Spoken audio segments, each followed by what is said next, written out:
Hello guys, what's up YouTube fam? Grabe, sobrang tagal natin walang upload, no? Hindi kasi maganda yung panahon para mag-ride lately. Sobrang maulan. Nag-start na rin yung mga bagyo-bagyo natin. So yeah, right now pababa tayo ng Olongapo kasi maganda yung panahon. And kakasimula lang ng ng klase ng mga bata. It's the second day ng school. And nag-promise ako dun sa bunso ko na sabi ko susunduin ko siya para makaangka siya sa motor. Gusto nagmumotor nun kasi nung inuwi ko sila sa bahay, hindi naman kami makapagmotor kasi nga umuulan. So I promise him na kapag gumanda yung panahon, susunduin ko na lang siya sa school para makaangkas siya. Sana hindi tayo malate kasi 4:03 na. Yung uwian niya is 4:30. Medyo malayo-layo pa tayo. Kung hindi traffic, ang estimate is 30 minutes eh. So sana umabot tayo, or sana hindi naman sila palabasin kaagad ng room. Let's see.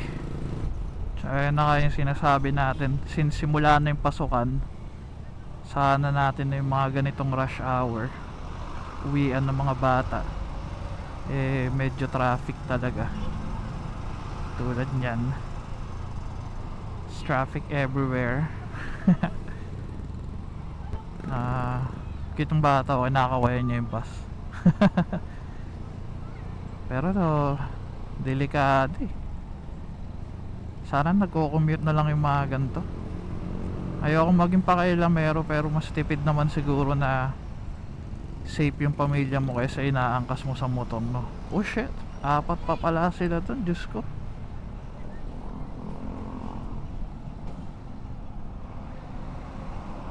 Mas mura ang pamasahe kaysa magpa-hospital. Nako, hindi ko talaga magets yung gumagawa ng ganun. Na-reach na pala natin yung yung yung watch hours natin. Na-reach na natin guys. Sobrang salamat sa mga nanonood ng videos natin. And sa ngayon, ang kulang na lang is subscribers para mag-monetize yung channel natin. So I think the last time I checked, I have 477. So konti na lang yan guys. 23 subscribers to reach 500. So subscribe na tayo dyan guys. Pero wala namang pilitan as always. Mas okay pa din kung yung mga nagsasubscribe sa atin is yung mga nag-i-enjoy talaga at saka yung mga nanonood. So pag nagtuloy-tuloy naman na, since possibly yung next vlog natin will be yung second PMS ko, kasi right now nasa 429 na tayo. Hindi ko pa nare-reach yung 5k, pero since 5k or 5 months yun, and August will be the 5th month na, kaya ayun, magpapa PMS na tayo. Siguro first week ng August gawin na natin yan, depende sa weather. So far wala tayong bagong update kay Figo. Performance is the same. Bumili pala tayo ng rubber mat yung sa paa, ayun. Kasi ginagasgas ng mga pusa yung guys, yung motor, tinatambayan nila. Well, wala pa namang gas-gas, pero yung rubber kasi na takip yata ng battery yun. medyo nakalmot, tapos may part na parang nahiwa ba or something. Maliit lang naman siya, pero yun na, I decided to buy the rubber mat kasi nga para kapag tinatambayan nila, iniihian din kasi nila eh, kaya nakakapagod magpunas ng punas. Pero yung binili natin Shopee Finds lang guys, kasi mahal yung mahal yung original Piaggio. Maganda naman yung quality niya, makapal yung rubber, tsaka solid din naman. Ang problema lang is CD Sport, ayun, no? Ang flimsy kasi medyo paano ba, kasi hindi ko sure eh kung bakit, dahil tinupi siya nung dineliver o talagang ganyan lang siya, nakakabuisit tignan. Medyo lagpas din yung hindi siya sobrang sukat, kaya yun. Pero I'm not planning to use it naman regularly. Nilagay ko lang siya ngayon dahil gusto kong makita, pero ang plano talaga dyan is cover lang siya pag nakapark yung motor, tapos pag aalis ako tatanggalin ko din, like yung ginagawa ko sa upuan. Tinatanggal ko yun minsan eh, yung anti-pusa na cover ng upuan.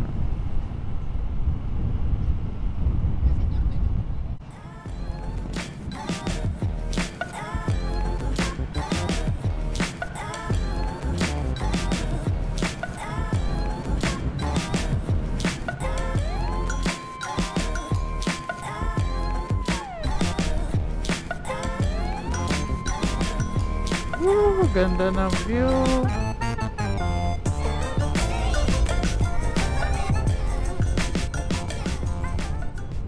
Okay, we made it. 1 minute left. Pero yun na yung school. Traffic lang talaga, kasi nga labasan na ng mga estudyante. Sana wag muna umulan for this week, no, para ma-update natin si Sir Jeprox Moto. I don't know kung napapanood nyo sa YouTube guys, or kung pina-follow nyo yung account niya, yung channel niya. Quality din yung mga videos nito eh, nakakatuwa. Tsaka syempre kasi Trident 660 yung motor niya. Kaya pinapanood ko kasi syempre dream bike natin. Tapos naka-chat natin siya sa Facebook, tapos sabi niya nagbabalak daw sila mag-breakfast ride sa Subic. Medyo matagal-tagal na rin yun na pinaplano, kaya lang ayun nga, inabutan ng sama ng panahon, kaya hindi natuloy. Sabi ko pag nag-ride sila, imi-meet ko. Saan tayo magpa-park? Pwede na siguro dito sa 7-Eleven. Let's see. Yeah, dito na lang tayo mag-park.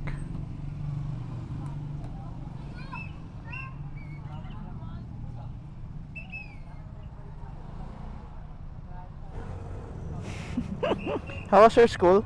Good. How about the first day? Good. It's good. Everything's good. Come here.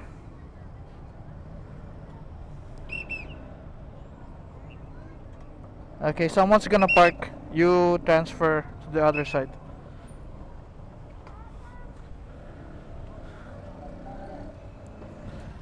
So one thing I noticed sa motor natin guys, no,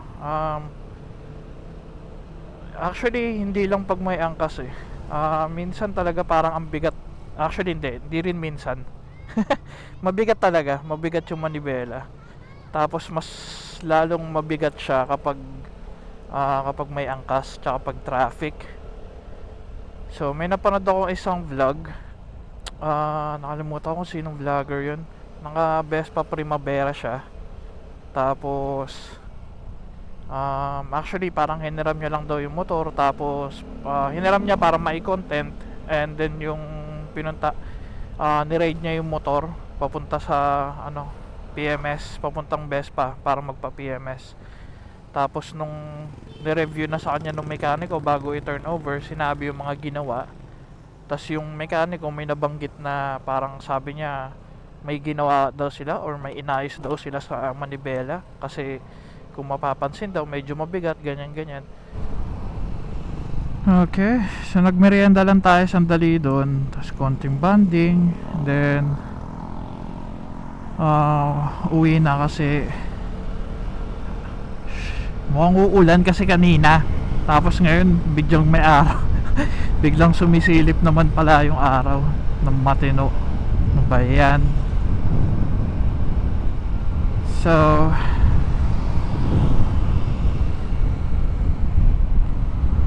tsaka si ate din naman wala, nasa tutor. Hindi natin naihatid kasi hindi naman sila pwedeng umangkas dalawa sa scooter. So pauwi na tayo nito ngayon guys. Dito lang tayo dumaan para maiba lang yung ruta. Hopefully less traffic, pero I doubt. So yeah, short vlog lang guys. Dumaan lang tayo kasi medyo matagal-tagal nga tayo hindi nakapag-vlog, you know. So yun lang, and I guess I'll see you on my next vlog. Alright, so today matatry na rin natin, ay mamaya kapag nag-edit ako, matatry na rin natin si DaVinci, DaVinci Resolve. Good luck sa atin, at medyo medyo ang komplikado niya tignan. Sana hindi naman, no. So yeah, again, thank you for watching guys, and if you're new to my channel, please like and subscribe. Konti na lang, 20 plus na lang guys, please. Right, bye, stay safe, and ride safe and stay safe pala, yun, and stay dry guys. Hindi pa tapos ang natin, typhoon season. Bye.